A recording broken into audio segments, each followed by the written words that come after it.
Welcome to the How to Into podcast. It's Jesse and Claire today, and we have a special guest. We're super excited. Claire, how are you doing today? I'm doing great. Awesome. Great to stay with Alex. Yeah, that's right. She's Alex Beekley, and we're super excited to have her on today. Most importantly, the whole purpose of this podcast is to allow people to come and have a voice and to really express themselves and give us some helpful tips in 2 minutes. In like our infamous how to into question, right?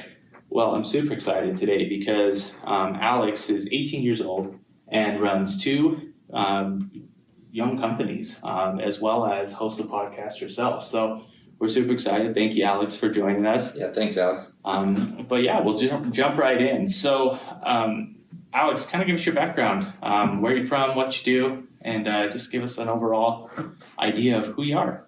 Yeah, of course. And thank you for having me on here. It's super excited with all of this stuff. But I grew up in Idaho, and about 7 years ago, I moved here to Utah because my dad had restationed a new job. And from there, I just had a normal kid life, went through different things. And throughout my life, it was, I guess, a little bit different at the same time because both my parents had businesses when I was very young, but in 2008, they both lost it. And they just never recouped from that. They had to go back to corporate. They had to figure out how to really, keep our family just surviving, basically. So throughout pretty much since I was 6 and even still till now, they really struggle financially, and just the stress and the pressure from all of that was really, really hard to go through. So when one of the first jobs that my mom got, she did sales when she was about my age with Petco, and so she knew she could do that later in life. So she did different selling, and she actually sold kind of the weirdest things. She did like refrigerators, Domino's pizza cards, all those different things, and anything different from knives. But yeah, it was interesting to see what she would do, and she would always come home and be really happy about making those connections in relationships with people. And it wasn't really about the sale. I mean, it was, she wanted to be able to keep our family, food on the table and be able to pay off the bills, but she really loved creating those connections with people. So I remember in 2013, I was 11, and she came home one day and she's like, "You're gonna come with me." And being a really shy, introverted kid, I said, "Oh no, I'm not gonna do that." And she literally dragged me out of the house and took me with her. And for 2 weeks, I just stood behind her. She did her pitch, she did all that kind of stuff. And it was just terrifying to me. I would just stand there right behind her and just be like, I don't want to do this. But slowly I kind of saw what the relationships built. And I kind of just would stand there and kind of look at her both ways. And I was like, you know what, I can kind of maybe start doing this. But like 2 weeks later, one day, she was selling Domino's Pop Marie's pizza cards. And she parked the car right off like the corner edge right in a neighborhood, and she actually made me get out of the car first. She gave me the cards, and I realized that she wasn't actually getting out of the car. And trial by fire, right? Yeah. So she really locked the door. She like deadpan looked me in the eye, locked the door, and she's like, "You're gonna go do it." And I was like, "No." That's throwing you in the deep end. Right. That's right. Learn to swim. Love it. Sounds like an awesome mom. But I literally stood there and was terrified. But I went to the first house, and I tell this story because it was really pivotal in my life, and I didn't really realize that until recently how much it really changed me. But I went up to the first house. I was so scared, literally quivering, just thinking about it. But I knew the pitch. I knew it. I had the cards in my hand, and I was like, okay, I can do it, So I knocked on the house, and I waited, and I didn't really hear anything at first. And I was like, okay, maybe I'll get lucky. Maybe this guy isn't home. But I heard footsteps, and then this humongous guy, like 6'5". I was like 4'7" for like the longest time. I was really small. And this humongous guy opens the door, and I was just, at that point I was about to pass out. But he actually lowers himself to eye level with me, and he's like, "Can I help you?" Mm-hmm. So I took a big deep breath and did the whole pitch. And afterwards I was just like a big sigh of relief, and he could tell I was really nervous. So he looked at me and he said, "I don't want to buy anything from you, but the fact that you're going out and doing this means that you will be someone one day." Yeah.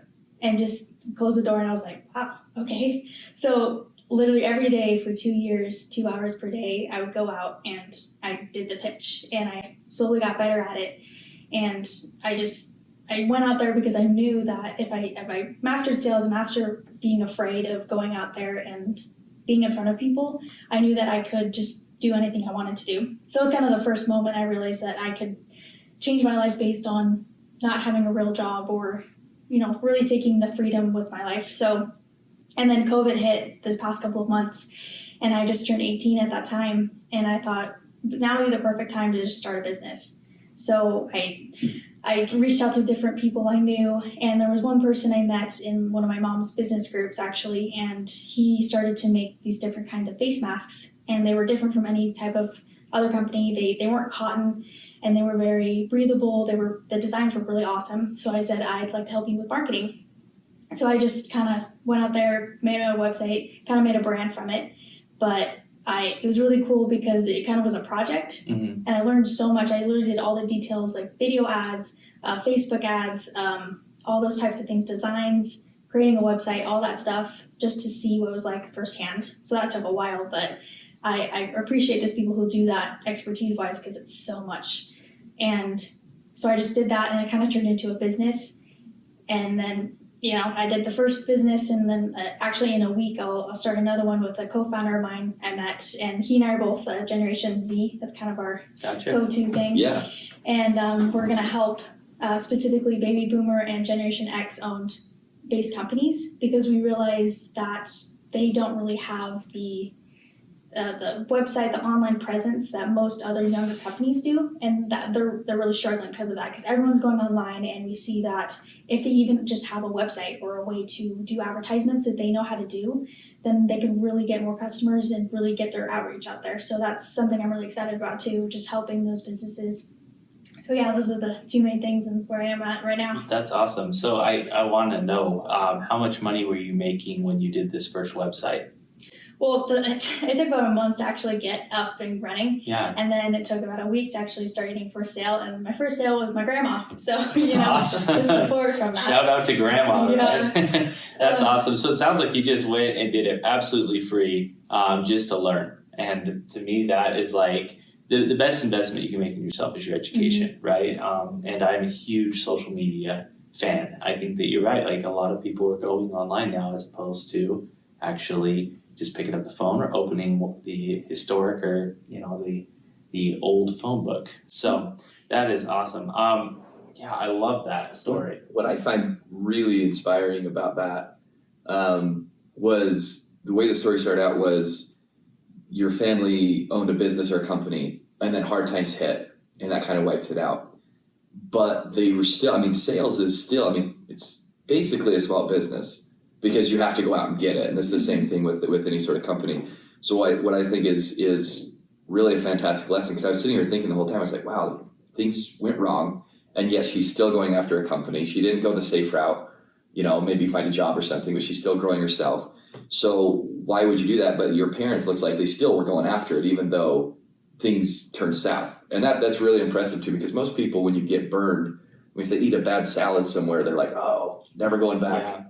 But like the fact that you still went after it is really inspiring to me. A good friend of mine, he shout out to Brendan Tolman for the Hobo Entrepreneur podcast that he does. He did an awesome video where he said, this is my graveyard of failed businesses. And he went through, I think he's got 10 tombstones that he says he has, that he just went through each and every one of them, why they failed, and he went through it. But now at this point, he's running a successful film company around the world. So he tours and goes and does wedding photography. But it took 10 times before he could actually say, this is where I want to be. Yeah. And this is what I'm going to do. It wasn't originally what he thought. He went from everything from selling on Amazon, like wedding rings and stuff, to doing a social media company, and everything. Everyone has their different fits. So Perseverance. I love that. I love it. So, all right, Alex. So really, we're going to jump into the question. So what do you love about what you do? Like, why social media? You gave us kind of the background, but like, what do you love about it? From my experiences of just meeting people and trying to like either provide masks or starting to do like the web design, I've been trying to just connect, network. And I just love I haven't had too many sales. Like my first business is, I would say, kind of a failure, just because it's like it's a trending business. It won't be here forever, I hope, but wearing face masks forever. But Absolutely. that's why I'm kind of moving into something else, kind of more long term. But just from the experiences of meeting people and being able to provide them the masks, like I've had probably like 4 or 5 big customers that they got like big units of orders, but they said that they loved them, they loved the material, they loved the experience that they got with them, because I was able to personalize it for them so that they could wear it and feel comfortable about it. And the whole idea about it, the company, was to more empower people as they went back to work or going back to their lives, instead of having to wear something that, you know, they saw as a necessity. It's becoming more of an accessory now when we move forward with the next couple of months, but I just loved connecting with people and really providing something for them that made them more comfortable and just helped them overall. So that's kind of been the best part of doing business in any way. Super cool. And how many units have you sold, like face masks, do you know? Hasn't been too many. I just had a couple of orders, like huge orders, and then like a few individual. I'd say a max of 2,500. Awesome. So 2,500 face masks, and what did you say the unit cost was? So it depends on how much you order. So they decrease in price the more you order. So from $5 to $99, it's $5.75 each, and then $100 to $249 is $5.50 each. $250 to $499 is $485.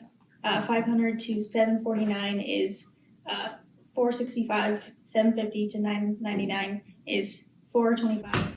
$1,000 more is $4.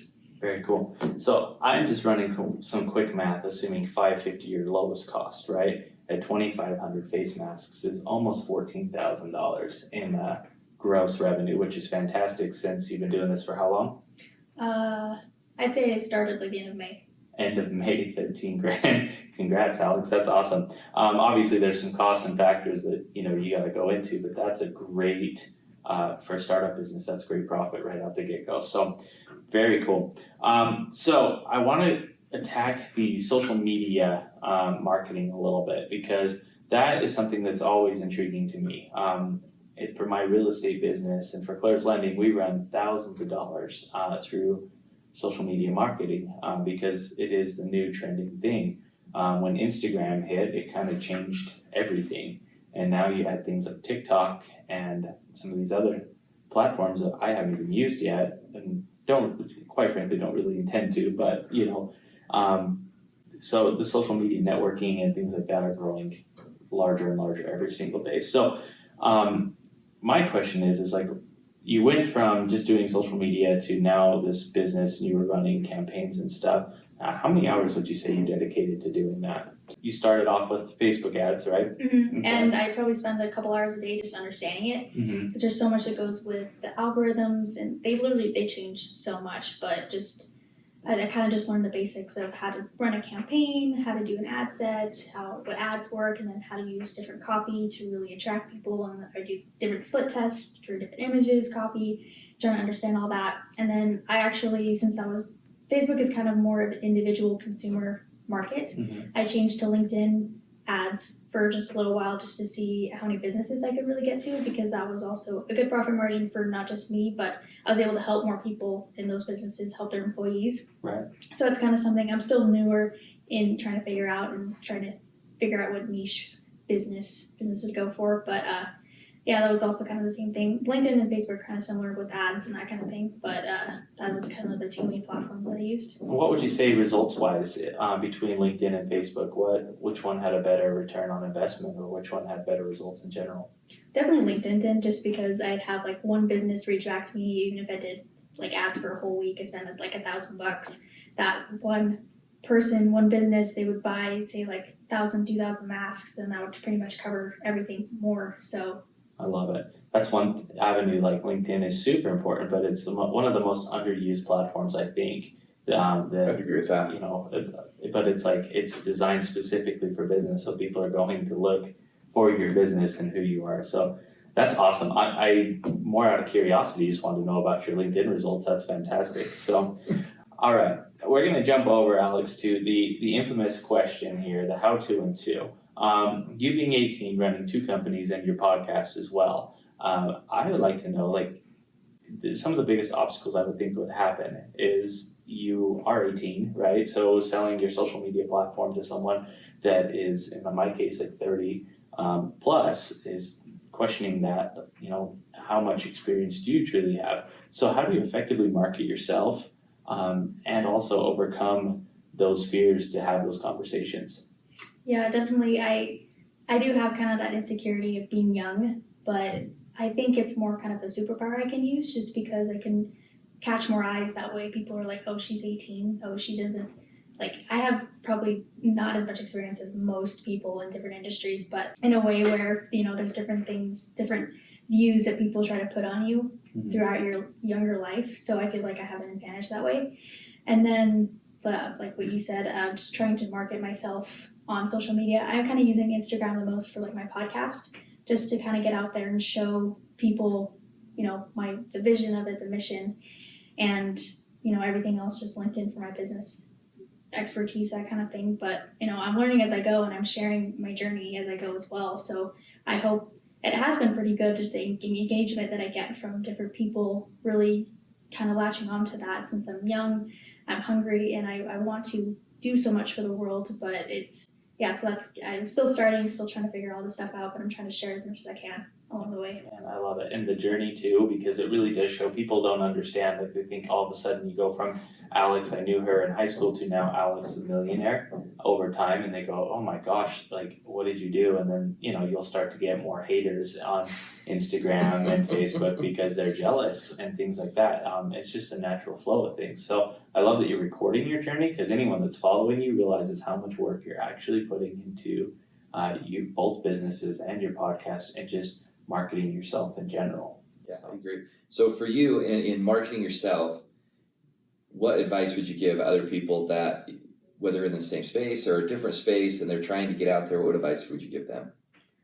I've actually had a lot of like brand industries tell me the opposite of this, and I think it's just you can do it either way. But I show authenticity, transparency, 100%. And I feel like when you really show that, and you show that you really genuinely care, and even if you don't have, 10,000 plus followers on Instagram, Facebook, if you just show that in your transparency, people can really resonate with that more. And, I've had, just like I said, brand industries tell me that I need to create a brand, I should do more high quality type of content, I shouldn't show 100% of myself. And I don't necessarily agree with that, just because it's basically what I'm running off of, just being me. So that's the advice I give to someone, especially if they're young. But just show yourself, and people will come. I love it. Go left when others tell you to go right. I love that mentality. And like, even Claire and I have had this conversation numerous times. We're in a day and age where people use the word exposed, like that person's been exposed. And that's a general term. Well, we want transparency. We want to know. And so by the fact that you're doing that, to me, is just saying like instant success, because people want that full transparency, like you said, as opposed to doing the high quality videos. That stuff comes and goes, and salesmen will call you left and right to do that. But that transparency, that real authenticity, is really what makes people latch on to being a number one fan. I agree. So awesome, Alex. So where can we find you? Where, like, if I'm going online, you're a big social media expert, so where can we find you? Or is it going to pop up on my Facebook thread? Like, what's the main platforms you use? Yeah, so I'm just my name on Facebook. It's weird just because they don't let you change your name after 60 days. And like 2 weeks ago, I was like, I'm going to change my name to something different. Mm-hmm. And now I can't go back to it for a while. So Facebook, it's Alexandra Beekley, B as in boy, Eekley. And then I have my business. It's Mare V Rosie. It's French, so it's kind of a weird spelling, but that also has a Facebook page, and then it's also on Instagram. And then I'm just on all the other platforms. Instagram, Alexandra Beekley. You probably search me up and find me. There's not too many people with that name. But Instagram, I have my podcast, Entrepreneurship Decoded. It's also a YouTube channel as well. So that's on there, and then Anchor, and I'm also on Spotify. But awesome. Yeah. Very cool. Well, Alex, we appreciate you coming on, and for those that are listening, that background noise is a hammer drill, and we don't know why the heck they're doing that right now. But we're gonna adapt, and you know, we're all learning here. But we really appreciate it, and definitely, you know, you guys who are listening or watching, go visit and watch her journey, because there are some Instagram videos and things that she's putting on her profile that really are highlighting the journey of what it takes to be a true entrepreneur, as well as like her advice on effectively marketing yourself. I mean, I would definitely pay close attention to this journey because it's very important. So thank you, Alex, so much for being on. Thanks, Alex. Thank you.